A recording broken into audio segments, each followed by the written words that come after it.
What's up, YouTube? So, wanted to bring a a quick video in and give y'all a little update for those who have been following the Model 3 performance on kind of what's going on with the car. And what's going on with the car is right now I don't have the car. So the last video I kind of talked about the titanium lug nuts and some of the other upgrades I was doing on the car. Well, ever since I did that lift kit and put the titanium lug nuts, I kind of went back and I was like, well, let me start removing weight, because I was on this whole kick about going faster. And let's be real here, I got the car down to 2.9 seconds, 0 to 60, which is the current speed of the new Highland Model 3 Performance. And that was pretty impressive. I have draggy images of that where I got the car down, and other people have got the car down through weight savings to 2.9 seconds. But to be honest, I don't take the car to the track. I don't drag strip it. I don't race the car at all. I have fun on the street with it, but really I just use the car for going to work 5 days a week. And it's those 1 or 2 days that I'm off, that I'm not working my second job, that I might have fun with the car. So anyway, through removing stuff, I ended up breaking the car, or I don't know if I broke the car or if something just happened to fail. But I'll put some images up on the screen of what I saw, and the car basically threw a bunch of codes. And how it threw codes is I was in the trunk ripping all kind of stuff out. Let me see if I can if this trunk will come open here, and I'll explain why I have a black Model 3 in a minute. But basically I was ripping a bunch of stuff out the trunk for weight savings. I took this out, the tub out. There's this foam piece under here. I don't have a picture of it, but under this, it's called an insulator. And I don't know if it's a heat insulator or a sound insulator, but it's under this foam. Not this plate, the other foam.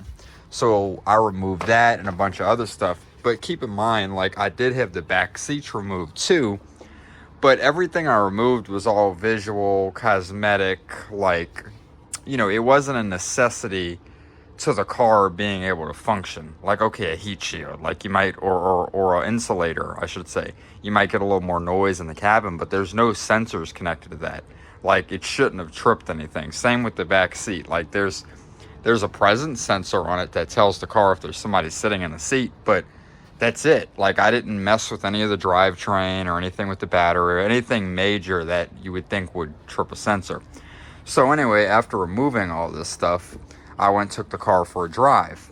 When I took the car for a drive, the car jumped like that, just just how I shook the camera just now, like a transmission slip almost, because I drove a gas car, my Taurus, my Ford Taurus. I've still got videos of that car on the channel, before I drove the Tesla, and it felt like a transmission slip, because that Taurus did have some transmission issues happening with it, because it was just, it was old.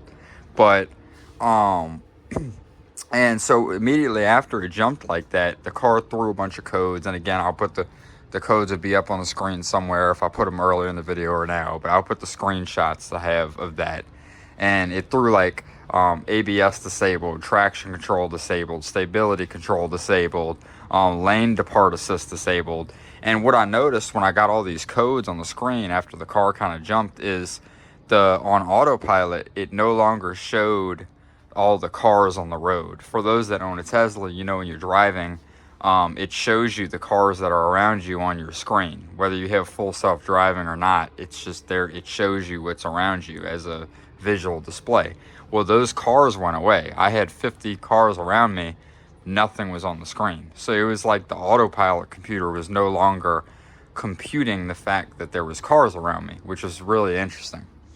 So anyway, I hit my emergency blinkers, pulled over to the side of the road, got out, did a walk around the car, checked the tires. I'm like, what's going on? Why is the car throwing these codes? Why did it jump like that?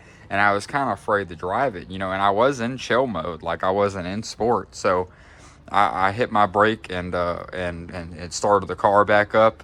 And then I just drove real slow and tried to make it back home. So I texted James. James is the guy who did the lift kit on the Model 3 Performance. I shot him a text, and I told him what was going on. And James worked for Tesla for a good while, and now he does work like in the state of Louisiana, just doing various, you know, like lift kits and work on all the Teslas around the area. And he does other cars too. But you know, I sent him a text, and I was like, this is what's happening. He said, well, it sounds to me like something with the drivetrain. And I was like, oh no, you know, but I agree, because it felt like the car kind of jumped before I got all these error codes. So made it home, went on Tesla's service in the app, and the earliest they had was July 17th. And July 17th was over, you know, like it's currently June 6th. July 17th is over a month and a half away. So I sent them a message. I'm like, hey guys, like I go a month and a half without the car. Like it's not going to fly. Why are y'all so booked up?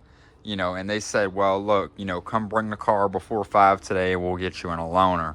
So I drove real slow, going over the bridge, just, you know, hoping that my one or both of my motors wouldn't fail, because at this point, I don't know what's wrong with the car, right? So I was just driving real slow, going like 20 with my emergency blinkers on, because, you know, letting the other traffic know I was having issues.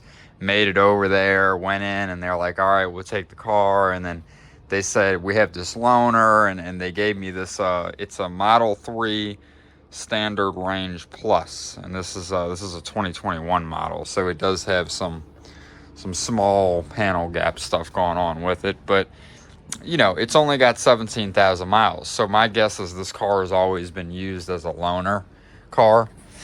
But as you can see, the handle is indented like that. It shouldn't look like that. It should look like that, flush to the body, but it's got some small stuff going on with it. So yeah, this is a Standard Range Plus Model 3 rear-wheel drive. It's my first time actually daily driving one of these, but they hooked me up with this while they're working on my car. Now they're so booked up that they haven't even started looking at it right now. In the Tesla app, it says June 12th, but you know, today's Sunday now. It's early in the morning on Sunday, so they're not going to get to it till tomorrow on Monday, you know, and maybe Wednesday the 12th, like, because they're just so, they might not even look at it tomorrow. And as far as what's wrong with the car and what broke, I don't know if it was one or both of the motors, or if it was the ABS sensor, like something with the sensors on the car, or it might have been the Autopilot computer that went out, or it could even be the low voltage battery going out, you know, and that could be affecting the other systems. I mean, it could be anything. I don't know. I mean, worst case scenario is it's one or both of the motors, but you know, my hope now is that Tesla doesn't try and blame what broke on me removing stuff from the car, which I will say, before I brought it to Tesla service, I did fully reinstall everything I took out. The back seat was back in, everything was plugged up good and tight. I made sure it was all installed back exactly how Tesla had it. I put the interior and the trunk back, all that's back together. I gave the car a software reboot, checked the error codes were still there, which again makes me believe even more that these error codes are, you know, maybe a sensor or the Autopilot computer or something like that failed under warranty, and it has nothing to do with me at all. I really do believe it was just coincidence that I happened to be, you know, taking stuff out, and then all of a sudden the car breaks. Like, I think that's just coincidence, because everything I removed was non-essential. So I'll close that later. Well, let me see if I can get it.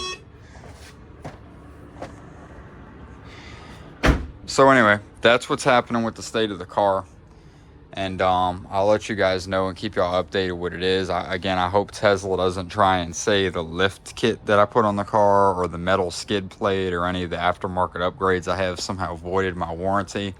I mean, if they do try to say that, it's going to suck, but right now I really just want to know what's wrong with it, because we don't even know what's wrong with the car.